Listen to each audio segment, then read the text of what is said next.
Brought to you by TechnoSpark 20 series smartphones. देखिए, मैं इस बात को पूरी जिम्मेदारी से कह रहा हूं कि एलजी साहब गलत कह रहे हैं, गलत बयानी कर रहे हैं।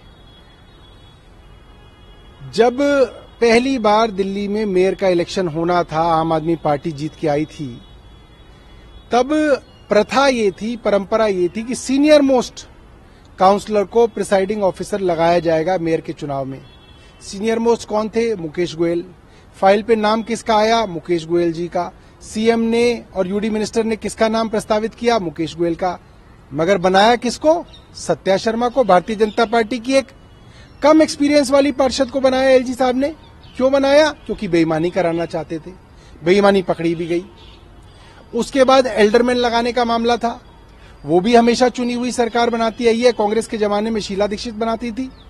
इन एलजी से पहले हमने बनाए, 10 मनोनीत पार्षद बनाए। मगर इस बार भी चोरी छुपे एलजी साहब ने मनोनीत पार्षद भारतीय जनता पार्टी के कार्यकर्ता बना दिए, जिसके ऊपर सुप्रीम कोर्ट ने रोक लगा दी।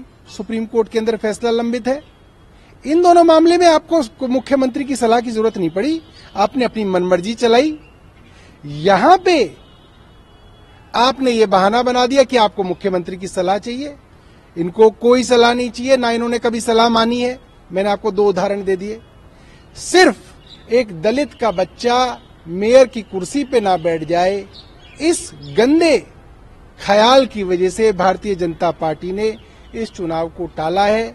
उनकी एक घटिया मानसिकता, दलित विरोधी मानसिकता आज पूरे देश के सामने आ गई। और आज जिस तरीके से एमसीडी के सदन के अंदर भारतीय जनता पार्टी के पार्षद नाच रहे थे, खुशियां मना रहे थे, वो वीडियो सब जगह चल रही है, उससे पता चलता है कि मेयर इलेक्शन रद्द कराने में भारतीय जनता पार्टी शामिल थी और वो इस बात से खुश हैं कि कोई दलित का बच्चा मेयर नहीं बन पा रहा। समस्या ये है कि एलजी साहब के हाथों में बड़ी खुजली हो रही है। वो चाहते हैं कि बिना पार्षद का भी चुनाव लड़े वो मुख्यमंत्री बन जाए दिल्ली के। ऐसा नहीं हो सकता एलजी साहब, गलियों में घूमना पड़ेगा, मेहनत करनी पड़ेगी। अरविंद केजरीवाल से सीखिए, कितना लंबा संघर्ष उन्होंने किया है। बैठे बैठे मुख्यमंत्री नहीं बन पाएंगे।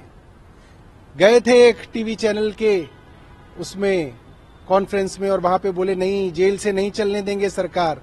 और आज तो जेल से चल रही है। क्यों नहीं चलने देंगे? क्योंकि मन में लड्डू फूट रहे थे विनय जी के कि अब मैं दिल्ली चलाऊंगा। मगर ये बात सामने आ गई। वो मुख्यमंत्री बनना चाहते हैं। मैं कहता हूं बनिए ना, लड़िए चुनाव अरविंद केजरीवाल जी के खिलाफ नई दिल्ली के अंदर। 2025 में चुनाव है, मैं न्योता दे रहा हूं उनको। आइए लड़िए चुनाव, देख लेते हैं कौन मुख्यमंत्री बनेगा।